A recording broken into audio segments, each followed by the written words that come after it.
नमस्कार शेतकरी मित्रांनो, स्वागत आहे आपले अर्थशेती या यूट्यूब चॅनलमध्ये, जिथे आपण आज तुरीवरील पहिला फवारणी झाल्याच्या 5 ते 6 दिवसांनंतर नेमके रिझल्ट्स काय आले आहे, कुठल्या प्रकारचे आपण घटक वापरले होते, त्यांचा खरोखर उपयोग झालेला आहे की नाही, या संदर्भात संपूर्ण माहिती जाणून घेण्यास आलेलो आहोत. तर सगळ्यात महत्त्वाचे, या अगोदरचा जो व्हिडिओ होता तुरीवरील पहिल्या फवारणीचा, ज्यामध्ये आपण 4 घटक वापरले होते, ज्यामध्ये बुरशीनाशक, त्यानंतर फुले वाढवण्यासाठी एक घटक, त्यानंतर अळी नियंत्रण करण्यासाठी आणि मायक्रोन्यूट्रिएंटचा सोबतच 1261 या खताचा सुद्धा वापर केला होता. तर तुम्ही इथे जसे पाहू शकता, आपल्या येथील तुरीला, म्हणजे आपली तूर ही ग्रीन गोल्ड 100 या जातीची आहे. या तुरीला काय रिझल्ट आलेले आहे, जसे तुम्ही इथे पाहू शकता, प्रत्येक झाड आता पिवळे होण्यास सुरुवात झालेली आहे. हे नॉर्मली पण झालेच असते, पण जे प्रमाण आहे, जे 70% राहिले असते, ते आपण 90 ते 95% आणून घेतलेले आहे. तर अशा पद्धतीचा हा जो फवारा होता, तो फुलांची संख्या वाढवण्यासाठी केलेला फवारा होता, सोबतच कीड नियंत्रण करण्यासाठी केलेला फवारा होता. आणि जर बुरशीचे प्रमाण वाढत असेल तर ते कंट्रोल करायसाठी आपण हा फवारा घेतला होता. आता सध्या आपण या फवारणीमध्ये जे घटक वापरले होते, नायट्रोबेन्झिन, ज्यामुळे फुलांची संख्या वाढली. आता नायट्रोबेन्झिनच का घेतले त्याचे सुद्धा कारण सांगितले होते, कारण आपण फ्लोरिजन हा जो हार्मोन आहे, हा हार्मोन झाडांमध्ये बनतो, परंतु त्याचे प्रमाण वाढवण्यासाठी आपल्याला नायट्रोबेन्झिन हा घटक वापरणे अत्यंत आवश्यक होतं.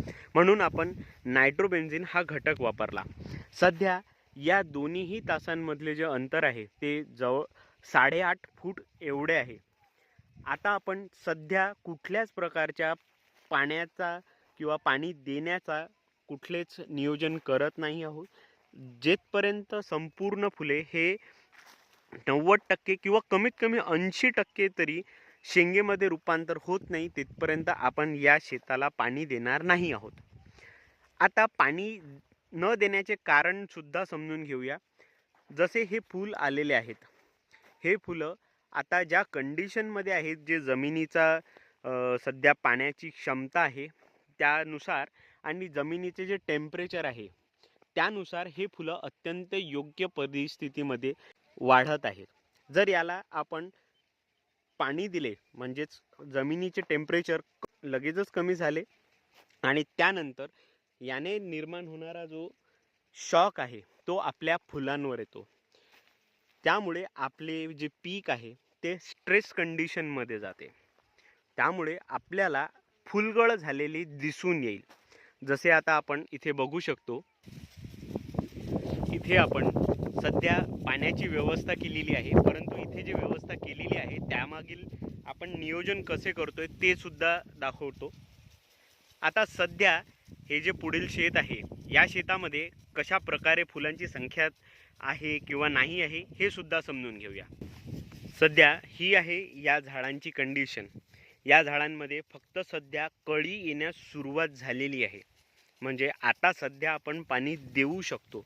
सध्या फूल आलेले नाही आहे किंवा कळी आलेले नाही आहे, त्यामुळे हे स्ट्रेस कंडिशनमध्ये नाही आहे. त्यामुळे आता जर आपण पाण्याची व्यवस्था दिली, जसे तुम्ही इथे पाहू शकता, आम्ही सध्या इथे या दुसऱ्या शेतामध्ये पाण्याची व्यवस्था करतोय. ही चारू जातीची तूर आहे.